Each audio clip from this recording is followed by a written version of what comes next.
Hello and welcome to another episode of Sports and Songs podcast. This is season 6, episode number 2, our songs edition, Andy. Yes.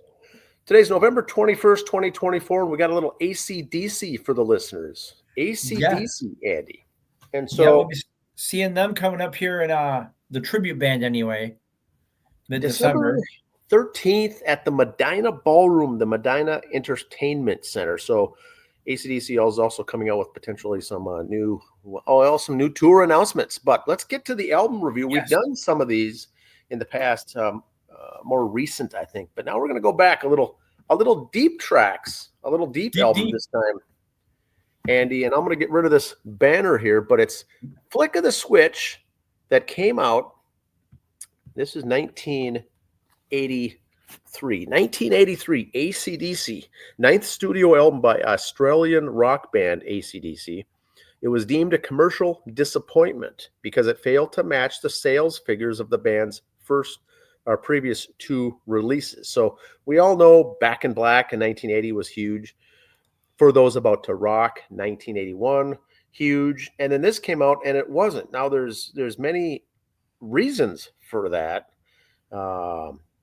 But anyway, they had Brian Johnson on lead vocals. It's the last album to feature Phil Rudd on drums.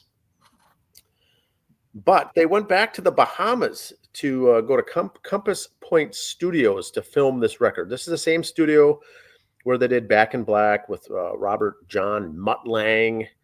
And they said, we want everything the same this year, except we don't want a producer, Andy. They said we want to produce it ourselves.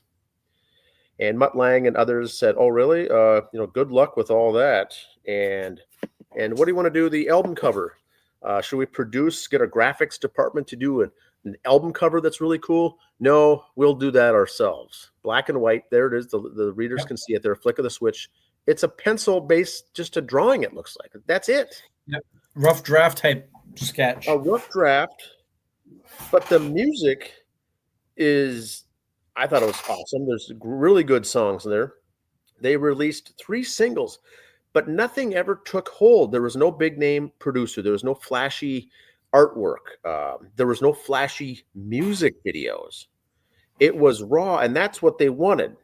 Now, the problem is, I don't think they had any other really support or people in their corner pushing it as far as reviews. So it got poor reviews. It only went platinum. Which is still good, but it is many things that I saw on reviewing this, Andy, said it's their biggest disappointment, their worst album, blah, blah, blah. Just awful. What's your thought of that so far? I agree. It was not one of my favorites. Now, yes, they wanted to go with the raw sound, which I get. They didn't want it prettied up in the studios. This is what we are. I guess they did another one like that. I forget which one. We all go in there. This was us. Okay, that's all fine and good, but got to keep up with the times a little bit. I like the album cover. I'm okay with the old throwback, just a pencil drawing like that. That's cool, whatever. I don't know if record companies kind of said, oh, you don't want a producer? Okay. They probably knew enough connections, but it just shows you the power of a producer to get that next step up. Get a little more love for your songs, a little more play on the radio. Stuff like that. Don't know how that was the reason why it didn't do well. The songs were good, but there was just something about all the others that just kind of catch with you. That's why you like a song. Every band's had a dud album. Don't get me wrong. I'm not saying this killed their career. God, no. It was a bad album on AC/DC standards for me. Mm-hmm. Most other bands do this album, that'd be pretty good. In my opinion, the bar AC/DC had set the last few albums, this one really took a hard left turn. Now, it says here on Wikipedia, the album is notable for its dry sound with very little polish. Yep. Very little production value. And that's what they wanted. And, it's almost like they weren't happy with it and they didn't like it. This is exactly what they wanted to do. Keep it basic. The music videos for these 3 singles that were released were literally just a video of them in the recording studio just playing their instruments and playing the song. Yep. There's no video. There's nothing over the top. Someone just hit record on a couple of cameras in the studio and all three are exactly the same.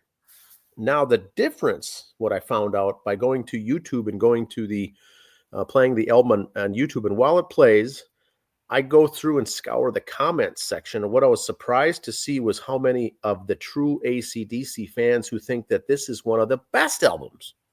Right. The comments are like, this is raw, unadulterated, just hard rock, bordering on metal. They loved it. And so very interesting to see this. Now, I don't know if they, without using a big producer, did they get blacklisted, to some extent? That's what I think happened. Yeah. Did they get not, give them the finger by the establishment by saying, screw you, you're not going to go with us, you're not going to go with the big name? Well, then screw you. We'll show you how much pull we have. And it didn't do anything. But the true fans loved the work. Now, here's the personnel. Brian Johnson, the vocals this guy does on every one of his songs, I just still can't believe how he has a voice even left. Every one of these, it's nuts. So you got Angus Young on lead guitar, Malcolm Young, rhythm, Cliff Williams, bass, and Phil Rudd, drums. I think it was a very... I don't want to say solid, but all the songs here are good. They're hard rock, metal. Oh, yeah. This is about as raw as you can get. Here's the 10 songs. And there's no love. There's no ballads. There's no instrumentals. Never is. They're quick. They're 3-4 minute songs. It gets right to the point and it ends. That's what I liked. I mean, this is a 37-minute album, 37 minutes, 2 seconds. It's considered hard rock.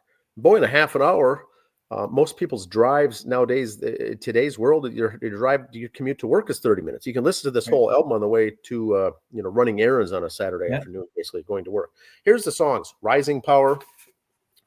Song 2 is This House is on Fire. Song 3, Flick of the Switch, the title track. Song 4, Nervous Shakedown. That's pretty good song. I like that. Song 5, Landslide. What I saw recently in the comments was that's always a popular song in social media after each election cycle. If there's a favorite that you like or someone won by a big landslide, they'll play that song. Song 6, Guns for Hire. Song 7, Deep in the Hole. Kind of a Gene Simmons, a Ted Nugent lyrics there. Song 8, Bedlam in Belgium. Now, I didn't know the background of this, but this is very interesting. This was the lyrics based on a true story of one of their shows in Belgium, where they had a strict cutoff time by the police, not the band, but the law enforcement, I should say, there, that they said there's a cutoff, there's 11 p.m. curfew. You've got to be done. You've got to be out and done with the show so people can go home. And they said, no, we want to keep playing. And it started a protest, and all hell broke loose in Belgium because of this. And they got kind of some good notoriety for that. And so they wrote a song about it. Bedlam in Belgium. Give that a listen. Song 9 is Badlands. Song 10 is Brain Shake. All very good. It's very interesting. If you never heard of it or never listened to it, give it a listen. This was not on my turntable. I didn't have this album. I didn't listen to it, but this is the last one that Phil Rudd is on, and they had, the chemistry of the band went south during the recording of this. He got all his tracks done and was heavily into drugs and alcohol at the time. Push came to shove. They had to fire him. They brought in Simon Wright. Simon Wright, I'm a fan of his drum work. I saw him live once playing the drums for Ronnie James Dio. Simon Wright, very good drummer, but the credit, of course, goes to Phil Rudd. He did record all the tracks himself and was fired before the album came out, but he did all the work. And they had 700 auditions for a drummer, Andy. Jesus. 700. And so they went with Simon Wright. Very, very good. He's one of those heavy drummers, kind of like a Dave Grohl, Simon Wright, John Bonham. Very loud stuff. And that's where he came into the mix. The album covers is a simple pencil drawing of Angus Young hanging from a giant power switch, illustrated by artist Brent Richardson. So, Andy, they had an artist come in to do this. Brent Richardson was hired. This looks like something Malcolm or Angus just drew, or a student would have drawn at a study hall in high school. On the back of your notebook or something, yeah. in the back of your notebook. Exactly. But once again, they already had a record label. They had Atlantic, a big label. They said, here's the album cover we want to do. Atlantic said, are you kidding me? They didn't like it. So they had to finally encourage Atlantic to say, this is what we want. And I think Atlantic also was not to say in bed with the whole recording industry, but they said, screw you. You're gonna put this out there, this lame duck album cover. So they got hit from all fronts. It did end up going platinum. But the album's good, very good songs there. They're not polished and cleaned up, but if you want raw rock, metal music, hard rock stuff, this is the album. If you're a true AC/DC fan, you probably know all about this, but this was new to me. And that's what I say. That's the true AC/DC fans still made it a platinum album. Still loved it. Yes, I like AC/DC a lot. I'm not one of those true fans that can tell you who was on what album and why. No, I didn't know. I couldn't tell you the order of the albums. I couldn't tell you any of that. I like AC/DC. I listened to it. So I didn't have a horse in the race. I like AC/DC. I listened to it. And there wasn't really, I mean, some of the songs were good. Don't get me wrong, but nothing really went out and grabbed me and said, God, I love this song. Yeah, I'm guessing that here's the singles they released: Guns for Hire, Flick of the Switch, and Nervous Shakedown. I'm willing to bet if you're not a big AC/DC fan, you've never even heard any of these songs, especially on the radio, airplay, in the car, on the radio, Spotify. You'd never even heard of any of these. But the true fans, I think there's some very good songs out there. Yeah, they were good, but like I said, just not my thing. But they got the shaft. They just, when you don't go with your big names and stuff, there was a backlash, and I think they paid dearly the price for the backlash. But that being said, still went platinum. They had enough street cred where they could throw out a bad album and it's not going to hurt them. If this would be like their fourth album or the second one with Brian Johnson, that might have killed them. Yeah. It was very interesting, the concept behind this whole thing. But this was 1983. A lot going on in the rock world in early 80s. And this was... Hair bands are starting to take off. That rock and roll is kind of dying. Being a throwaway, kind of a toss away. Yeah. But if you want to find it cheap, you can probably find it at a discount store, in the record store, in the discount album. The discount bin, as they say. That's all I've got for AC/DC. Speaking of it, one more thing on AC/DC. I have not seen. The last thing I got to say is I have not heard yet this week. We thought we'd hear by now. Still rumor they were going to start their tour here in Minneapolis in April.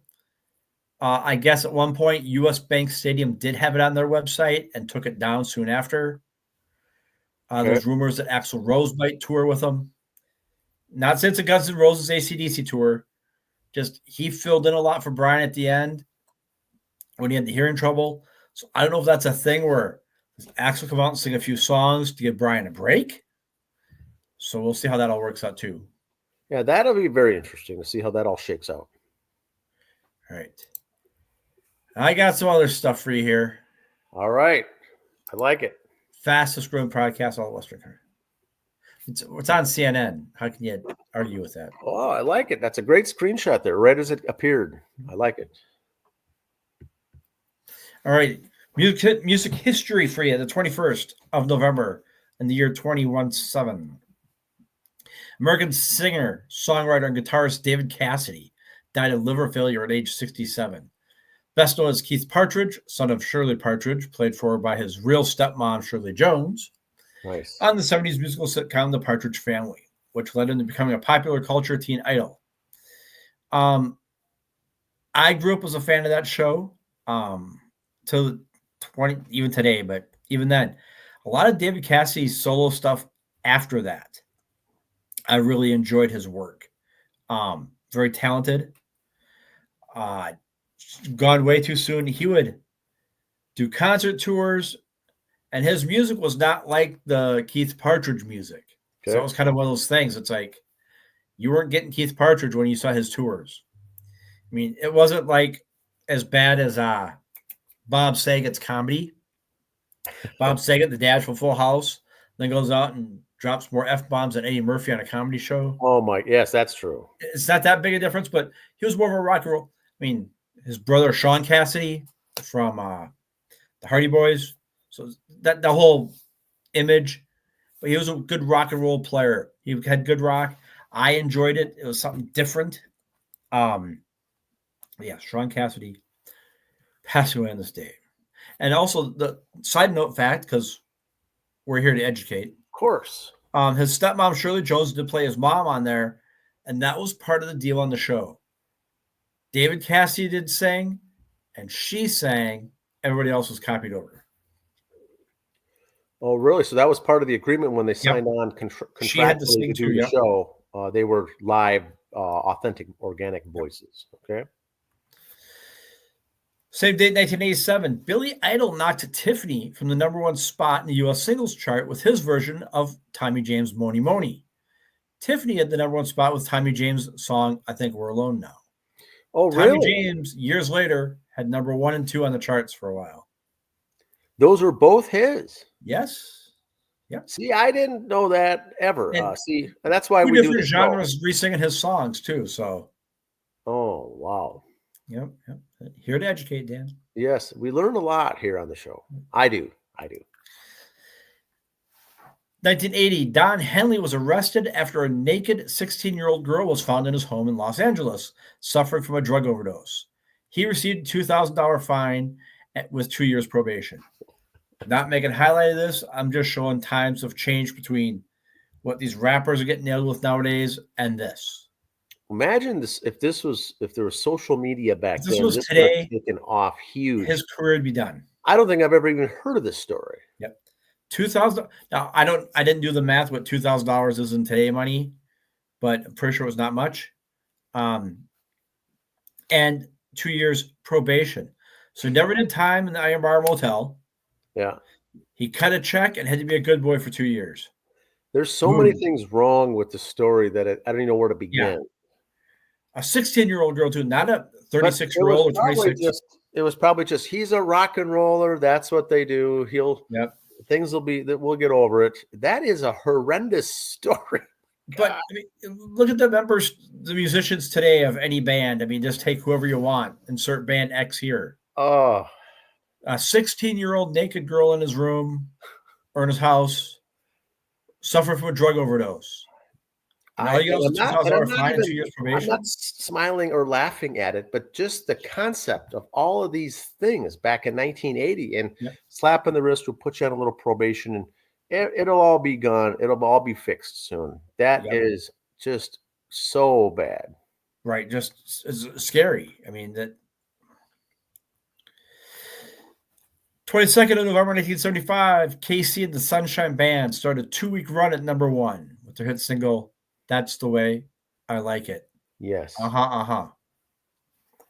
Huge hit. Hairball, here's some of their concert dates. November 29th at Morton at Jackpot Junction. Okay. And there's some other spots they're going to be, but they'll be here back home. Always a good show.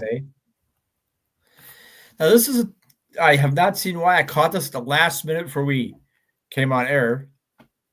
The show tomorrow night has been canceled. The Hank Williams tribute down at Medina. So, really? Now we don't know why. We assuming, but boy, hope everything was okay. Hope it's just a scheduling issue. I don't know. All I saw was canceled. Like I said, it was like 5 minutes before we came on, so I've not had time to research it because I can't trust. Breaking news. Yeah, that's breaking news here on the show. But here's what I saw. December 27th, Dirt Road, Jason Aldean Experience, and a tribute to Toby Keith. So there's two popular country artists that kind of fall into the rock category. Rock guys like these people. So, so there's a couple of tributes to them. That should be interesting. The weekend after Christmas there, before the New Year Day there.